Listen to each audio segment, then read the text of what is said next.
Assalamualaikum warahmatullahi wabarakatuh. Kembali lagi di channel Radio Horor. Untuk kisah kali ini masih melanjutkan dari kisah yang sebelumnya, sebuah kisah dari tulisannya Agil R. Saputra. Kisah yang berjudul Mantrik, terjebak tipu daya iblis. Dan sebelum kita lanjut ke ceritanya, tekan dulu tombol like video ini dan jangan lupa tekan juga tombol subscribe channel ini. Dan nyalakan juga lonceng notifikasinya agar tidak ketinggalan cerita-cerita lainnya dari channel ini.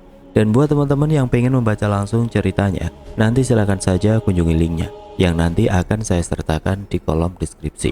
Dan seperti apa untuk kelanjutan dari kisah ini? Langsung saja kita masuk ke ceritanya. Beginilah sekira cerita dari Pak Mujib itu. Saya jadi ingat dulu waktu masih menjadi pustakawan. Saya pernah menemukan teks kuno yang tertulis di atas kertas daluang atau kertas Jawa yang terbuat dari serat kayu puper mulberry atau dikenal dengan sebutan pohon sae di tanah Sunda.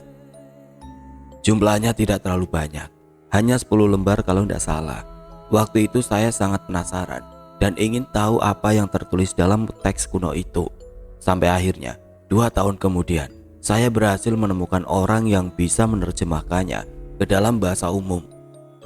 Menurut apa yang tertulis, naskah kuno itu dibuat tahun 1889, berisi sebuah cerita yang berjudul Sasar Jiwa, yang menceritakan tentang seorang tumenggung yang tidak bisa menerima kematian anaknya, hingga singkatnya kepiluan sang tumenggung yang sangat mendalam itu.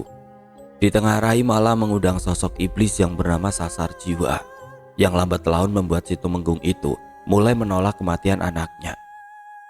Bahkan menganggapnya tidak pernah mati. Dan ada satu hal dalam kisah itu yang membuat saya berpikir, itu bukanlah karangan biasa, yaitu perihal penggambaran wujud asli dari iblis yang disebut Sasar Jiwa itu. Ucap Pak Mujib yang mengambil jeda dengan menyesap kopinya. Memangnya bagaimana penggambaran iblis itu, Pak? Tanya Rudi yang tertarik dan penasaran, hingga Pak Mujib pun kembali melanjutkan. Di dalam cerita itu, wujud dari si Sasar Jiwa digambarkan menyerupai seorang wanita, namun memiliki tembolok di lehernya layaknya seorang lelaki. Dia berkumis dan berjenggot, tetapi memiliki 2 payudara seperti seorang perempuan. Begitu juga dengan suaranya, yang mana jika kita mendengarnya, kita akan kesulitan menebak apakah suara itu mirip suara pria atau wanita.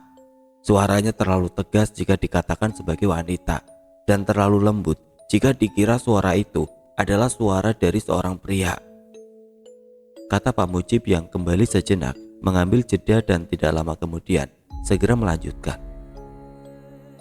Yang paling menarik dari cerita itu adalah penggambaran wujud dari iblis si Sasar Jiwa itu, yang mana wujud itu sama dengan apa yang selalu saya lihat di beberapa orang yang jiwanya, mohon maaf, disesatkan seperti Pak Mantri.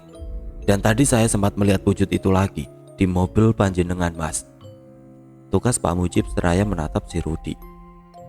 Kalau dengan kekurangan yang saya miliki ini, saya melihat hal yang sama seperti penggambaran dalam cerita itu. Bisa dikatakan, teks kuno yang menceritakan seorang tumenggung dan iblis Sasar Jiwa itu memang pernah berlaku di masa lalu.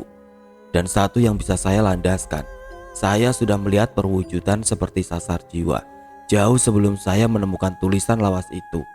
Jadi tidak ada alasan bagi saya untuk beranggapan bahwa saya tersugesti setelah membaca cerita itu, tandas Pak Mujib lagi. Terus akhirnya bagaimana itu? Iya Mbah, gimana itu Pak Tumenggung akhirnya? Tambah Pak Tresno dan sudah terlanjur tertarik dengan cerita Pak Mujib. Selamat kok, bisa terlepas akhirnya, kata Pak Mujib sembari menguntip suatu kalimat yang konon juga ia dapatkan di dalam cerita Sasar Jiwa itu. Tidak ada pandita atau guru dalam ilmu kesempurnaan hidup bisa mencakup ulama, kiai, ustadz, orang lain, pendeta, pastor, romo, dan lain-lain yang bisa meleburkan atau memusnahkannya, kecuali kasih sayang dari orang-orang terdekat dan pribadi atau dirinya, tumenggung itu sendiri.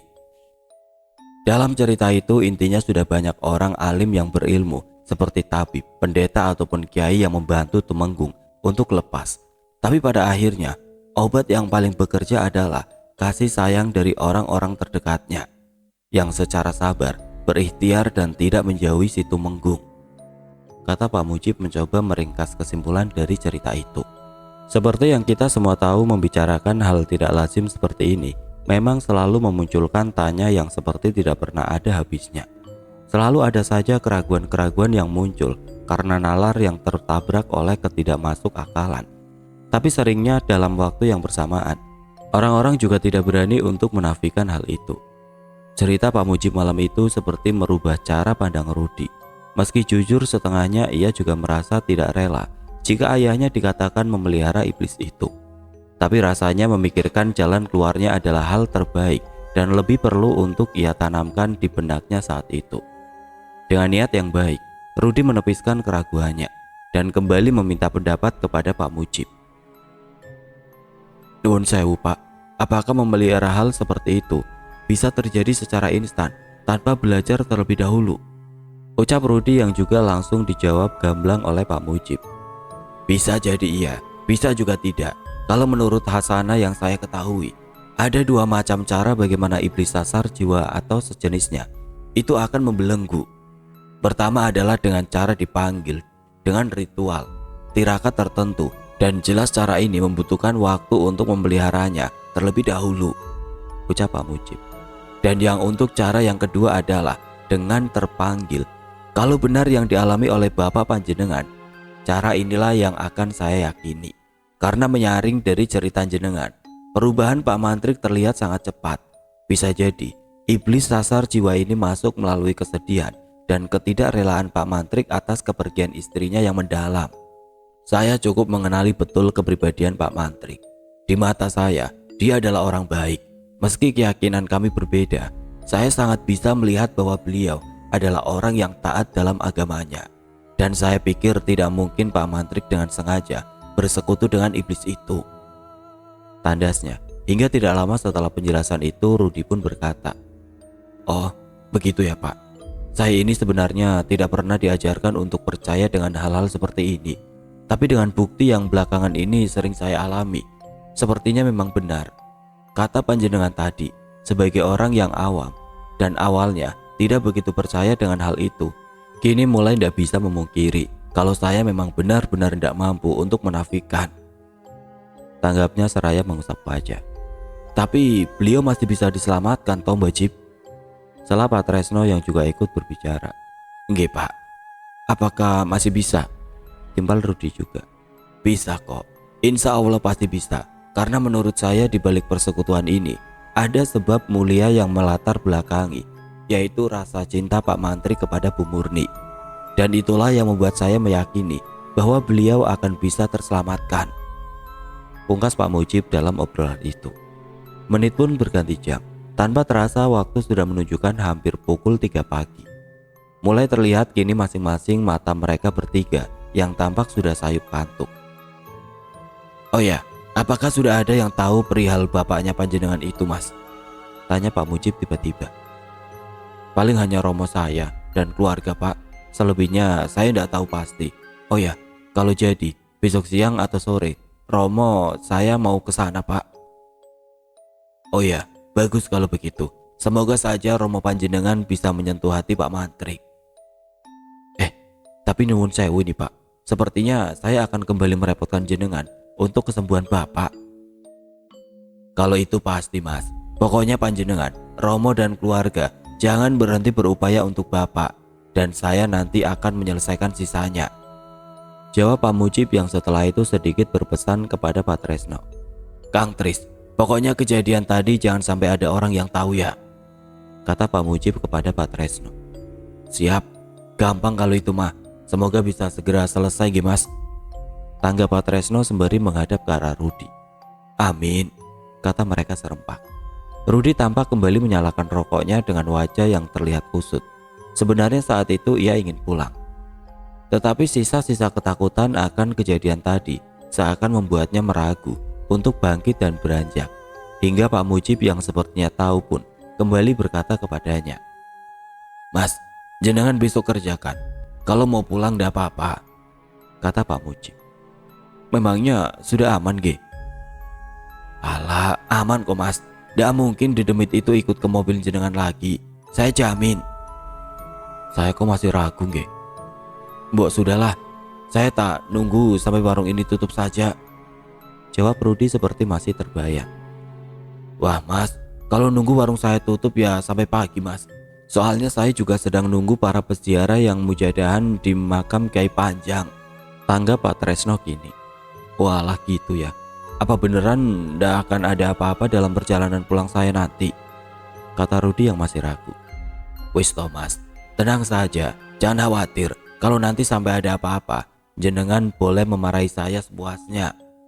Ucap Pak Mujib dengan sedikit bercanda. Dalam nama Tuhan Yesus, kalau begitu saya tak pulang. Daripada besok ndak bisa kerja juga. Ucap Rudi yang bangkit dan mengeluarkan dompetnya. Ini Pak, kopi saya dan Pak Mujib habis berapa? Ucap Rudi sembari menyodorkan uang pecahan Rp10.000 kepada Pak Tresno. Walah, ndak usah mas, kita seduluran saja. Tolak Pak Tresno. Ndak gitu Pak, ini loh, saya malah jadi ndak enak kalau mampir ke sini lagi. Timbal Rudi seraya meraih tangan Pak Tresno dan memaksanya untuk menggenggam uang itu. Walah, kebanyakan mas, ndak ada kembalian, sudah bawa saja. Kata Pak Tresno yang hendak mengembalikan uang itu kepada Rudi. Ndak apa-apa Pak, ndak usah kembalian. Lagi pula setelah ini saya juga akan sering mampir kemari kok. Wes, ditompo ae Kang, rezeki jangan ditolak. Kata Pak Mujib di sela perdebatan yang tidak penting itu. Alah, gimana ini? Kebanyakan ini. Ya sudah, matur sembah suwun ya mas. Pokoknya kita sekarang seduluran. Jangan sungkan-sungkan mampir ke sini lagi. Singkatnya Rudi pun pamit dan pergi dari kedai kopi itu. Dan ia sampai di rumah sekira 20 menit kemudian. Sempat terjadi sedikit perdebatan dengan istrinya karena kepulangannya yang terlalu larut ini membuat Rudi mau tidak mau harus menceritakan kejadian yang ia alami. Papi itu tadi saking takutnya terus mampir ke warung kopi untuk menenangkan diri. Di sana papi juga kembali diganggu. Terang Rudi ketika menjelaskan kejadian yang ia alami di rumah Pak Mantrik dan di kedai kopi Pak Tresno. Untung saja papi ketemu Pak Mujib yang ternyata adalah teman bapak dulu waktu masih kerja di jawatan kereta api. Ucapnya dalam penjelasan itu. Istrinya Yohana tampak menyimak dengan seksama penjelasan dari suaminya itu. Tidak seperti sikap biasanya yang selalu banyak bertanya. Kali ini Yohana justru turut menceritakan pengalaman yang 2 pekan ini ia tutupi. Sebenarnya saya juga mengalami hal aneh Pi. Ucap Yohana yang setelah itu segera bercerita tentang keanehan yang sempat ia alami. Bahkan dari malam sebelum mertuanya itu dikabarkan meninggal, dari wangi lavender yang tiba-tiba tercium dan sosok ibu yang sempat dilihat oleh Dito anaknya. Mi, kata Mbak Uti, Mami suruh siap-siap karena besok pagi akan banyak tamu yang akan datang. Kata Yohana sambil memberagakan Dito yang berbicara kepadanya tempo malam saat ibu dilarikan ke rumah sakit. Kenapa tidak cerita dari awal Mi? Tanggap Rudi atas cerita dari istrinya itu. Alah, kalau saya langsung cerita, apa jenengan percaya Pi? Kata Yohana. Betul juga sih, jawab Rudi yang setelah itu juga menceritakan tentang kejadian yang dialaminya sepulang ia dan Romi dari tempat Romo Julius, yang mana kejadian hampir sama dengan yang dialami tadi sore, yaitu ada 2 sosok Pak Mantrik di dalam rumah masa kecilnya itu. Terus bagaimana Pi jalan keluarnya? Tanya Yohana setelah itu. Oh ya, kalau jadi besok sore Romo akan ke sana. Kita lihat dulu saja saran beliau sembari Papi dan Romi mencari jalan keluar yang lain. Tukas Rudi yang sekaligus mengakhiri perbincangan itu. Singkat cerita sehari kemudian, sesuai yang telah direncanakan, sore ini bersama Romi adiknya, Rudi dan Romo Julius berkunjung ke rumah Pak Mantrik. Sekira pukul 16, mereka semua sampai di sana. Romi si bungsu yang waktu itu mengetuk pintu dan bukakan oleh Pak Mantrik dengan ekspresi yang cukup wajar, bahkan terlihat sangat ramah.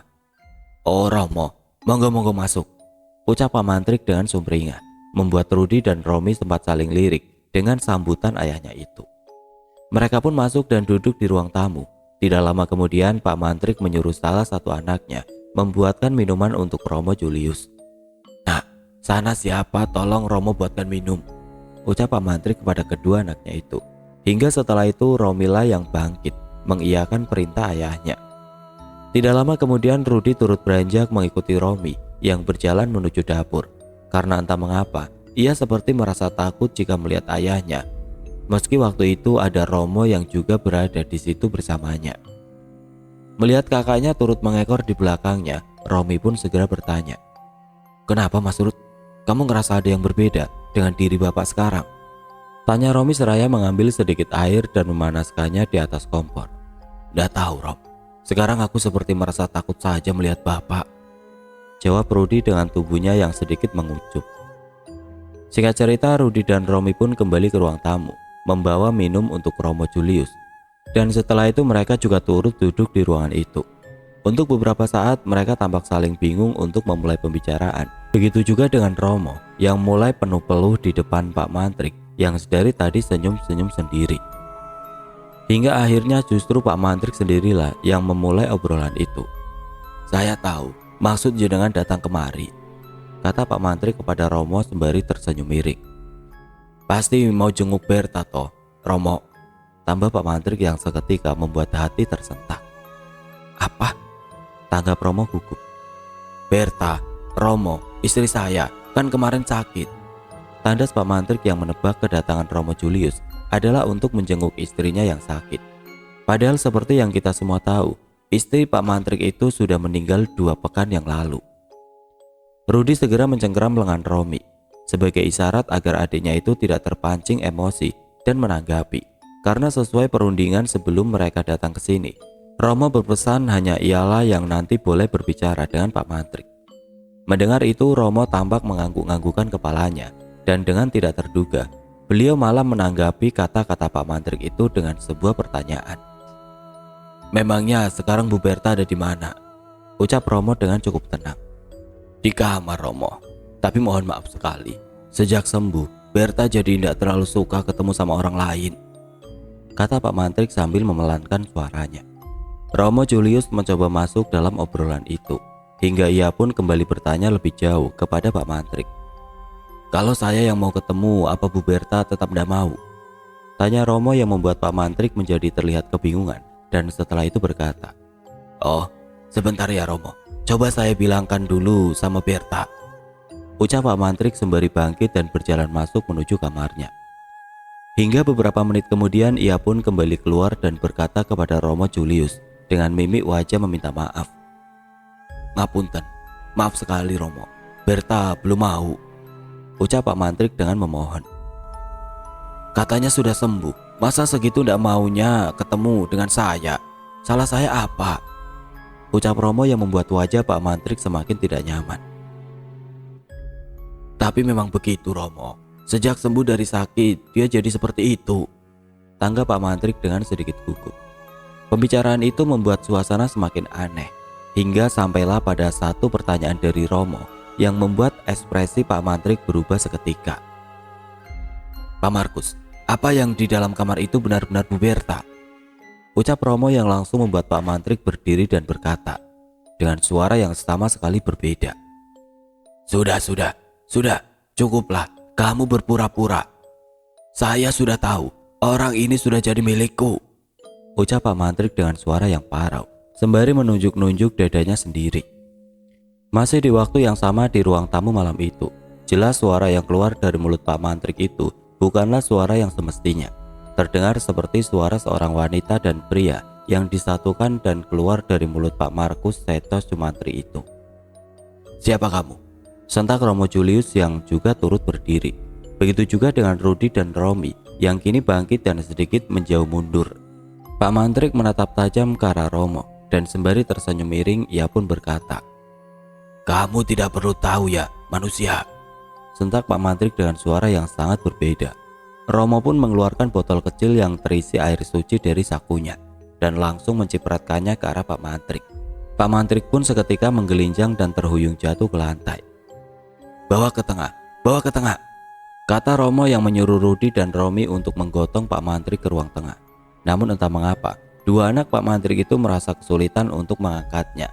Rudy dan Romi yang bisa dikatakan berperawakan besar itu sama sekali tidak bisa mengangkat tubuh ayahnya, barang sejengkal dari lantai sekalipun. Romi yang juga turut membantu pun tetap saja tidak bisa mengangkat badan Pak Mantrik yang harusnya tidak begitu besar itu. Hingga akhirnya mereka pun memutuskan untuk menggeret tubuh Pak Mantrik menuju ruang tengah. Singkatnya, tubuh Pak Mantrik pun dibaringkan di atas karpet di depan ruang televisi itu. Romi segera mengambil minyak angin untuk memancing kesadaran ayahnya. Sementara Romo kini justru tampak berjalan ke arah kamar Pak Mantrik. Beberapa saat kemudian Romo kembali dan langsung mengajak Romi dan Rudi untuk melihat kamar Pak Mantrik. "Ayo, coba lihat kamar Bapak," ucap Romo. Mereka pun bergegas berjalan mengikuti Romo menuju kamar itu. Dan sesampainya di sana, "Ini sangat tidak beres," kata Romo sembari membuka pintu kamar itu. Bersamaan dengan bau tidak enak yang menguap dari dalam. "Ah, apa ini?" ucap Romi seraya menutup hidungnya. Tapi terlepas dari ketidakenakan itu, Rudi dan Romi pun terpaksa masuk bersama Romo Julius yang sebelumnya juga sempat memeriksa kamar. Dan stek, saklar lampu yang dihidupkan bersamaan dengan cahaya terang yang seketika membuat semua mata tersentak ngeri. Bagaimana tidak? Mereka melihat kamar Pak Mantrik sangat tidak layak. Tembok-temboknya kotor, banyak bercak-bercak coklat dan bau yang sangat mirip dengan kotoran tinja.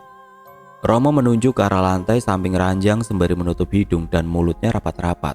Saat itu Romo ingin memberitahu bahwa ada kotoran manusia di lantai itu yang sudah menjadi gundukan. Banyak piring-piring berceceran, nasi-nasi yang basi dan yang aneh adalah ditemukannya seonggok daging mentah berserak kemana-mana. Entah daging apa itu, yang jelas belum sempat mereka memeriksanya lebih lanjut. Rudi, Romi, dan Romo Julius pun seperti merasa sudah tidak kuat lagi bila harus berlama-lama di kamar itu. Mereka pun berlari keluar, mencari tempat lapang untuk memuntahkan isi perutnya. Hingga setelah semuanya sedikit mereda, Romo Julius sempat meminta kepada kedua anak Pak Mantrik itu untuk masuk lagi ke dalam kamar ayahnya itu. Tapi mereka tidak sanggup, karena maaf, itu adalah sesuatu yang paling menjijikan yang pernah mereka lihat. Hingga pada akhirnya Romi, Rudi, dan Romo Julius pun memutuskan kembali ke ruang tengah untuk memeriksa keadaan Pak Mantrik sekarang, yang mana beliau masih tergeletak di atas karpet dan belum sadarkan diri. "Bagaimana ini, Romo?" tanya Rudi beberapa saat setelah itu. "Ada kegelapan di dalam rumah ini, Mas," jawab Romo dengan sedikit terengah-engah. "Terus, apa yang sekarang harus kita lakukan, Romo?" tanya Romi kini, dan dijawab oleh Romo Julius dengan wajah yang sedikit ragu. Ini Mas, kita harus bersihkan kamar Pak Markus dulu.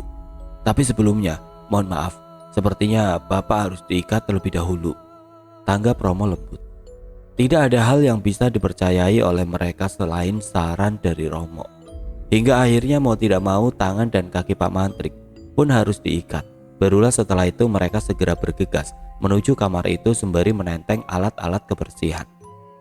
Dengan susah payah Romo, Rudi, dan Romi berusaha membersihkan kotoran yang ada di dalam kamar itu. Yang mana semakin mereka membersihkan lebih dalam, semakin pula mereka menemukan hal-hal lain yang tidak seharusnya berada di situ. Seperti tulang-tulang kecil, selembar babat sapi yang ditutupi oleh gundukan tanah.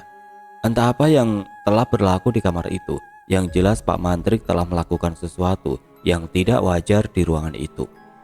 Kembali lagi mereka ke ruang tengah, dan untuk kali ini Pak Mantrik sepertinya sudah sadarkan diri. Itu terlihat karena tubuhnya yang sedikit menggelincang. Romo, Rudi, dan Romi segera mendekat untuk memastikan. "Kenapa saya diikat? Tolong lepaskan," ucap Pak Mantrik. Dan setelah melihat gelagatnya yang mulai wajar, Romo Julius pun menyuruh Rudi dan Romi untuk melepaskan ikatan itu. "Sudah, lepaskan," pinta Romo. Setelah itu Pak Mantrik pun dipapa menuju ruang tamu dan segera didudukan. Dan setelah itu Romo pun mulai mengawali pembicaraan. "Di mana Bu Berta?" tanya Romo yang kali ini mulai tidak lembut. "Di kamar toh," jawab Pak Mantrik segera. Dan disinilah Romo mulai lebih berani untuk berkata-kata lebih lepas. "Begini Pak Markus, apa jenengan tidak ingat kalau maaf Bu Berta sudah meninggal?" Mendengar perkataan itu seketika Pak Mantrik menundukkan kepalanya, mengusap wajahnya, dan ia pun mulai menangis. Awalnya semua merasa lega melihat tangisan itu, tapi ternyata mereka salah, karena tidak lama kemudian Pak Mantrik pun berbicara kepada mereka. Bukan tentang istrinya yang harusnya memang sudah meninggal, tapi tentang Pak Mantrik yang merasa sedih dan sakit hati karena orang-orang masih saja tidak percaya bahwa Bu Murni, istrinya, belum meninggal. Harus berapa kali saya mengatakan bahwa istri saya masih hidup dan sekarang berada di dalam kamar, ucap Pak Mantrik dengan terseduh-seduh. Romi barusan dari kamar dan tidak ada siapa-siapa. Sadar Pak, kita semua juga sedih atas perginya ibu.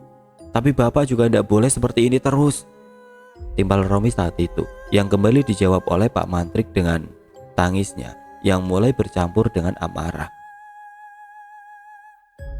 Ibumu itu masih hidup. Jangan sembarangan ya kamu.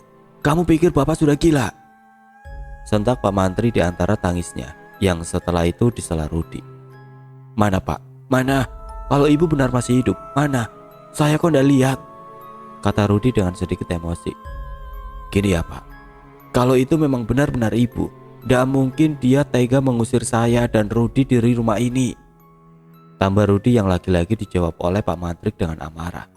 Bapak juga tidak tahu, ibumu itu barusan sakit dan sejak sembuh dia memang menjadi seperti itu. Setiap hari Bapak juga terus membujuknya agar kita bisa berkumpul lagi seperti dulu. Tapi memang ibumu belum mengizinkannya dan Bapak tidak akan pernah berhenti untuk membujuknya setiap hari, sentak Pak Mantri dengan tangisannya yang semakin menjadi-jadi. Tidak Pak, ibu itu sudah meninggal. Yang mungkin Bapak lihat itu bukanlah ibu, tandas Romi yang mulai semakin emosi. Karena Romi sudah mulai tidak bisa mengendalikan emosinya, Rudi pun mengajak adiknya itu untuk keluar dari ruangan itu.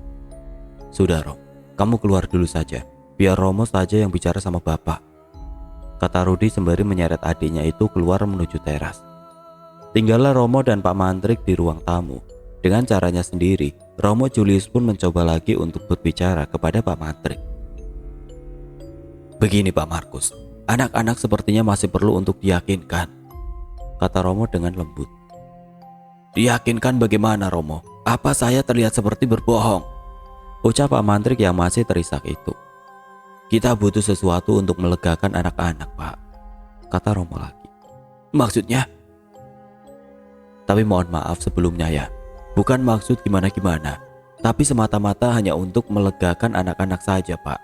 Apakah jenengan berkenan untuk ditangani secara profesional? Ungkap Romo Julius dengan sangat hati-hati. Maksudnya bagaimana Romo? Saya kok semakin tidak paham. Romo pun sedikit mengambil jeda untuk menghela nafasnya dalam-dalam. Dan setelah itu ia pun kembali berkata kepada Pak Mantrik. Pak Markus, sekali lagi saya mohon maaf yang sedalam-dalamnya. Menurut saya, jenengan ini butuh pertolongan. Jadi apakah jenengan berkenan untuk ke dokter? Kata Romo sembari memegang bahu Pak Mantrik. Dan disinilah gelagat aneh seketika kembali muncul. Pak Mantrik secara tiba-tiba mengusap air matanya dan langsung mengiyakan itu sembari tersenyum tipis. Oh ya, baiklah kalau begitu. Bawa saja saya ke dokter jiwa, kata Pak Mantrik yang sepertinya sudah memahami ucapan Romo Julius itu. Hingga akhirnya Romo pun bersepakat untuk membawa Pak Mantrik ke dokter besok hari.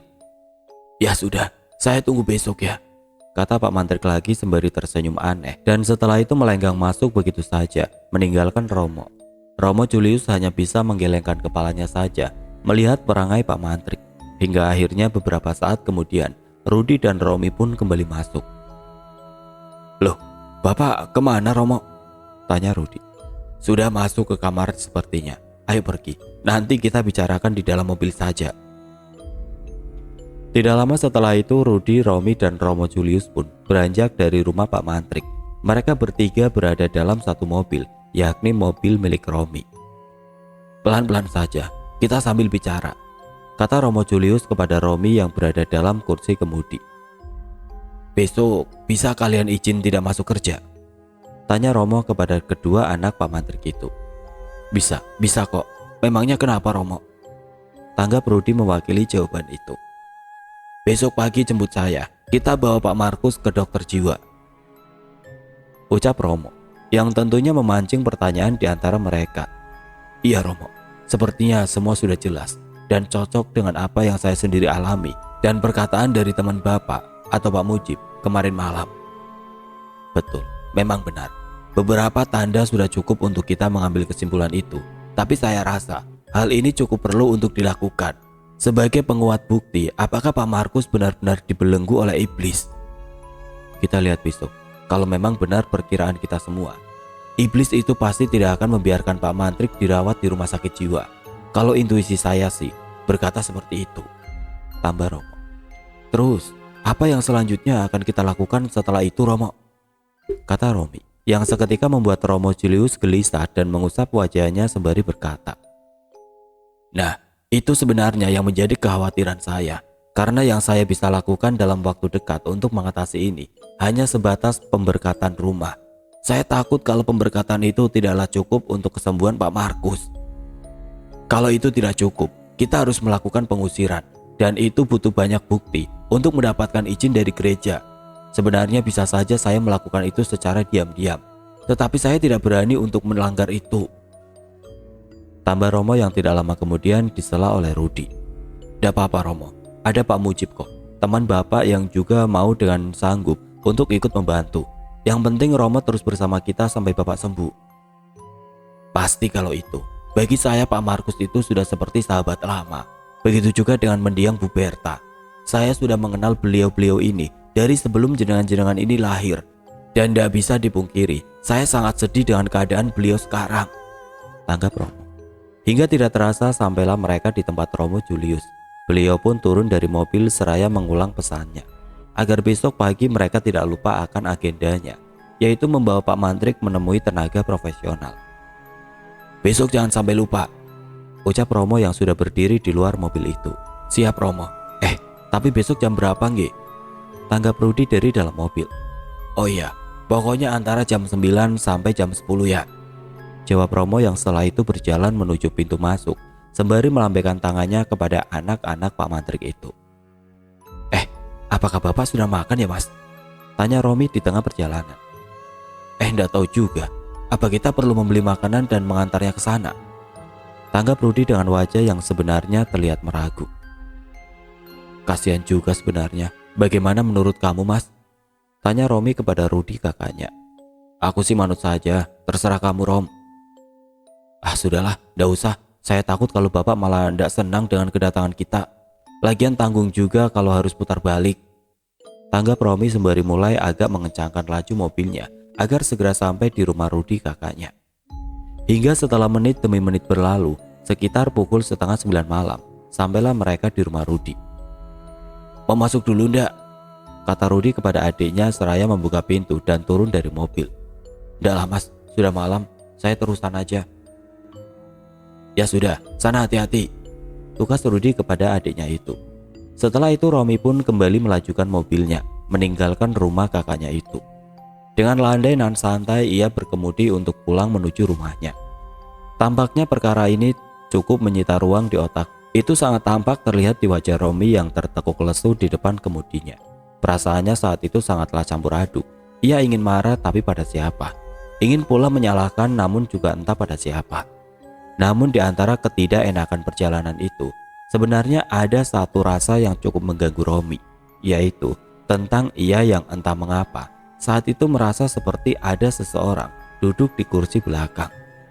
Berulang kali Romi mencoba untuk memastikannya melalui kaca bagian tengah, namun nyatanya tidak ada apapun di sana.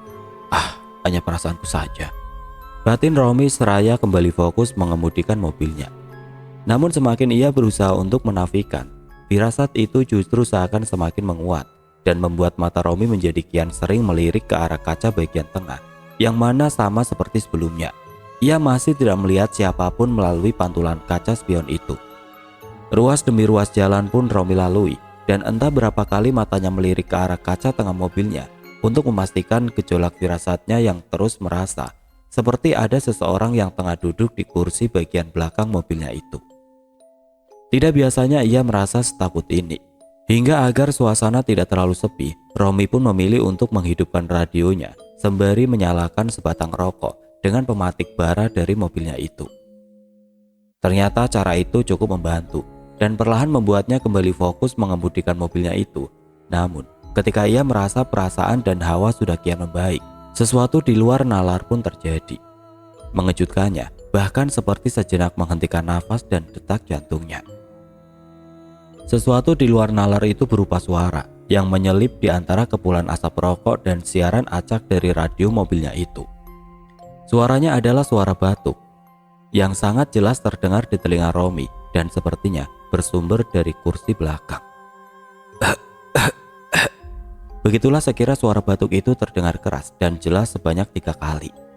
Romi yang terkejut oleh suara itu seketika tersentak dan hampir terperajat. Bahkan kemudi mobilnya juga sempat sedikit oleng dibuatnya. "Gusti Yesus!" sentak Romi dalam kemudinya bersamaan dengan kepalanya yang spontan menoleh ke arah kursi bagian belakang. Akan tetapi lagi-lagi ia tidak melihat siapapun di situ. Romi segera mengurangi laju kecepatannya dan perlahan menepi di pinggir jalan. Setelah itu buru-buru ia menyalakan lampu dalam dan sekali lagi memeriksa keadaan kursi bagian belakang. "Apa saya salah dengar ya?" tanya Romi dalam hati. Sedikit demi sedikit Romi mulai menata nafasnya dan berusaha menumbuhkan secuil keberaniannya untuk meneruskan perjalanan. Karena mengingat jarak antara jalan ini menuju rumahnya sudah cukup dekat. Romi segera melepas mantelnya dan menggunakannya untuk menutupi kaca bagian tengah mobilnya itu. Ia kencangkan suara radionya secara penuh dan dengan perlahan Romi pun kembali melajukan mobilnya pelan-pelan. Dengan perasaan yang masih was-was, ia mencoba untuk fokus ke depan. Sedikit pun ia kini tidak berani untuk melirik ke sisi kiri, meskipun hanya lewat ekor matanya saja. Romi terus berkemudi hingga tidak lama kemudian, sampailah ia di jalan yang lumayan ramai. Perasaannya sedikit lega, melihat gapura desa menuju rumahnya sudah terlihat. Membuat Romi yang tentunya buru-buru ingin segera sampai, mulai sedikit menambah kecepatannya. Namun sekira beberapa meter setelah itu, tiba-tiba, suara teriakan parau terdengar memekik di telinga Romi, menyentak jelas di antara suara siaran radio yang juga cukup keras itu. Romi yang terkejut mendadak menghentikan laju mobilnya dan dengan spontan menoleh ke arah kursi belakang. Namun lagi-lagi ia tidak mendapati siapapun di situ, hingga suara klakson dari kendaraan yang ada di belakangnya pun menyadarkannya. "Brengsek," umpat Romi yang setelah itu menginjak pedal gas dan segera kembali melajukan mobilnya.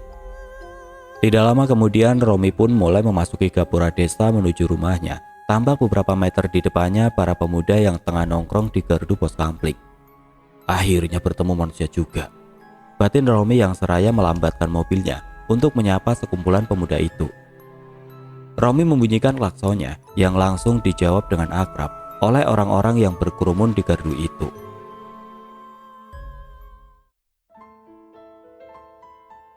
Oke teman-teman, sampai di sini dulu ceritanya. Nantikan kelanjutan kisah ini di video berikutnya. Agar tidak ketinggalan, klik tombol subscribe channel ini dan nyalakan lonceng notifikasinya. Wassalamualaikum warahmatullahi wabarakatuh.